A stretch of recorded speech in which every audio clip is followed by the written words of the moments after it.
Hello friends, नमस्कार। आपका अपना हरीश दुबे आप सभी का स्वागत करता है। हमारे जीवन की सारी समस्याओं का सारी समस्याओं का समाधान हमारे शब्दों में है, हमारे वाणी में है, हमारे वाक्यों में है। अगर हमारे शब्द, हमारे वाक्य, हमारी वाणी का उद्देश्य लोगों को महक देना, लोगों को सुगंधित इत्र की तरह खुश करना ये हो जाए तो सच मानिए ये दुनिया स्वर्ग हो जाए। ध्यान दें, हमें अपने शब्दों को बहुत ही संभाल के रखना है। शब्दों का प्रयोग, वाणी का प्रयोग बहुत ही सावधानी से करना है। वाणी का प्रयोग करते समय हमें ये ध्यान रखना है कि वाणी सिर्फ समाधान करे, सिर्फ लोगों को खुशियाँ दें, कि कोई भी समस्या का समाधान करे, समस्या पैदा न करे।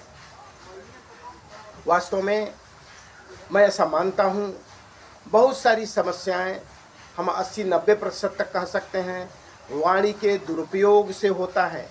वाणी का सही सदुपयोग न करने से होता है। वाणी का प्रयोग ठीक रीति से न करने से होता है। क्या हुआ दुर्योधन के साथ? क्या हुआ? यही तो बोला गया था ना कि अंधे का बेटा अंधा। दुर्योधन ने ले लिया उसको अपने दिल पे, अंधे का बेटा अंधा, और महाभारत की रचना हो गई। अगर ये शब्द न बोले गए होते, दुर्योधन अपने दिल पे न लेते, तो शायद महाभारत न होता। अंधे का बेटा अंधा, ये शब्द ही तो थे, ये कुल मिला के 8-10 शब्द ही तो थे। ये बताता है कि हमें शब्द का सही प्रयोग करना है। अगर पैसा कमाना लक्ष्य हो सकता है, मकान खरीदना लक्ष्य हो सकता है, बड़ा पद प्राप्त करना लक्ष्य हो सकता है, तो क्या ये लक्ष्य जीवन का नहीं हो सकता? क्या नहीं होना चाहिए? हमें शब्द बहुत ही नाप तोल के बोलना है, और मेरे शब्द से लोगों को बस खुशियाँ ही मिले, समस्याओं का समाधान ही हो, किसी को दुख न मिले और कोई भी समस्या पैदा न हो, ये हम तय कर लें। वाणी एक तपस्या है, वाणी में बहुत सामर्थ्य होती है। वाणी से हम चाहे समस्या का समाधान कर दें, चाहे समस्या बढ़ा दें। जैसे हम कहीं जा रहे हों, हमसे कोई एड्रेस पूछे, आप झटक के बोल सकते हैं कि मुझे नहीं मालूम, जाओ जिसे पूछना पूछ लो। ये शब्द आपने बोल दिया तो ये शब्द सामने वाले को दुखी कर दिया, एक समस्या का कारण हो सकता है। इसको ऐसे बोल सकते हैं कि भैया जी मुझे पता नहीं मालूम, इसलिए हमें नहीं मालूम, हम नहीं बता पाए, किसी और से पूछ लीजिए, जो लोकल है उनसे पूछ लीजिए। आप देखें दुर्योधन के शब्द क्या थे? एक सुई के नोक के बराबर ही नहीं देंगे, यानी एक शब्द ही थे। अगर दुर्योधन ये शब्द न बोले होते तो महाभारत न होता। ये शब्द ही तो थे। शब्दों का बड़ा महत्व है मित्रों। एक उदाहरण दूं, एक हमारे परिचित थे, पिताजी बड़े उलझन में थे, एक समस्या में थे। बेटे ने कहा, पापा चिंता बिल्कुल मत करिए, परमात्मा एकदम ठीक करेंगे, आप एकदम खुश रहिए, सब ठीक हो जाएगा। और सच मानिए ये शब्द ही तो थे। पिताजी चिंता रहित हो गए, पिताजी खुश हो गए कि मेरा बेटा मेरे साथ है, बेटा मेरे साथ है। ये भाव, ये शब्द पिताजी को खुश कर दिया। छोटी छोटी बातों को ध्यान में रखें। हम सुबह उठने से लेकर रात सोने तक शब्दों का ही तो प्रयोग करते हैं। अगर हम सभी ठान लें कि हमारा वाणी बहुत खुशबू देने वाली होगी, लोगों को प्रसन्नता देने वाली होगी, लोगों को आनंद देने वाली होगी, लोगों को समाधान देने वाली होगी, तो सच मानिए आनंद ही आनंद चारों तरफ होगा, बहुत सारी समस्याओं से बच जाएंगे। तो वाणी एक तपस्या है, इसके लिए भी तपस्या करनी पड़ेगी। जैसे अगर आपको रोटी बनाने नहीं आता मित्र, तो रोटी बनाने के लिए आपको सीखना पड़ता है, सीखेंगे तब बना पाएंगे। इवन पहली बार आप दाढ़ी बना रहे हों तो दाढ़ी बनाने के लिए सीखना पड़ता है, धीरे धीरे दाढ़ी बनाना आ जाता है। ठीक इसी तरह से शब्द हैं। शब्दों को, हमारी आयु बहुत हो जाती है, लेकिन हम शब्दों का ठीक प्रयोग करना नहीं आता।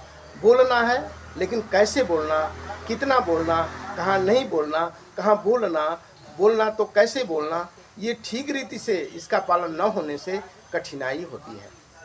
वैसे ही वाणी भी उस रोटी बनाने की तरह है, शेविंग की तरह है, धीरे धीरे प्रयोग करें। बस ये लक्ष्य रहे हमें ठीक बोलना, सर्वस्पर्शीय शब्द बोलना, सबको खुश करने वाले शब्द बोलना, तो वो ठीक होगा। एक और उदाहरण से समझते हैं। मान लीजिए आप ग्राहक आपके यहाँ आए, आप दुकानदार हैं, एक दुकानदार ने उनको झटक दिया, जय हम आपका सामान वापस नहीं करेंगे, जय जो करना हो कर लिए, ये शब्द ही तो बोले। वो ग्राहक भी गया, झगड़ा भी हो सकता, और पूरा ग्राहक वो 10 लोगों को भी ऐसा बोला कि एक तो बहुत कठोर बोलते हैं दुकानदार, और वो ग्राहक हर समय के लिए आपसे बाहर हो गया। तो व्यापारी का शब्द बड़ा घाटे का सौदा हुआ, मानवीय दृष्टि से भी और व्यापार की दृष्टि से। एक व्यापारी ऐसा है, दुकानदार बोला बैठे भैया पानी पीजिए, आपका सामान ठीक है हम वापस कर सकते हैं, कर दे रहे हैं, लेकिन वापस नहीं कर सकते, तो भी व्यापारी बोलेगा भैया जी इसमें हमारा दोष तो नहीं है। बड़ा मीठा बोला, सम्मान से बोला, ये वाकई तो थे, उसका दिल जीत लिया। तो हमें दिल जीतने वाले शब्द बोलने हैं, दिल को दुखी करने वाले, दिल को तोड़ने वाले शब्द नहीं है। आज क्या हो रहा, भाई भाई में, मित्र मित्र में, पड़ोसियों में, रिश्तेदारों में शब्दों का प्रयोग ही तो चारों तरफ कोलाहल पैदा कर दे रहा, दूरियां बढ़ा दे रहा।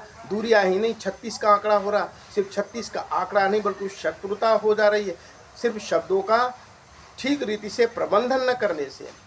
एक शब्दों का ठीक प्रबंधन करना आवश्यक है, ठीक प्रयोग करना आवश्यक है। तो वाणी का मित्रों सदुपयोग करें, बस एक ही लक्ष्य कर लें कि हमें वाणी से लोगों को समाधान देना है, फिर कोई प्रॉब्लम नहीं होगी। बोलने से पहले हम इसकी ट्रेनिंग ले लें, समझ लें, फिर इसका उपयोग करना। अगले वीडियो में हम बताएंगे शब्दों का प्रबंधन कैसे करना है, शब्दों का कहाँ पे क्या कैसे बोलना है। हम कई उदाहरणों से ये बात करेंगे। एक अंतिम उदाहरण रख के बात खत्म करते हैं। मित्र, मान लीजिए आप कहीं ट्रेनिंग इंटरव्यू देने जा रहे हैं, तो आपको तैयारी करते हैं ना कि हमें शब्द बढ़िया बोलना है, ज्ञान से युक्त बोलना है, सम्मानजनक शब्द बोलना है, पूरी तैयारी करते हैं इंटरव्यू में, तब जाके बोलते हैं। और सर को बोलते हैं, सर रिस्पेक्ट। वैसे ही अपनी बातचीत में अगर अपने उम्र के हैं तो बोल सकते हैं भैया जी, सर जी, अंकल जी। हर 5-7 लाइन के बीच में सर, भैया, अंकल, दोस्त ऐसे शब्दों का प्रयोग करेंगे तो वहाँ अपनापन आएगा और वो झगड़े से बच जाएंगे। तो शब्दों का प्रयोग मित्र हम इस तरह से करें कि हमारा जीवन में चारों तरफ प्रसन्नता, खुशियों की बारिश हो, समाधान की बारिश हो, तो आनंद ही आनंद हो जाएगा। Okay, thank you friends.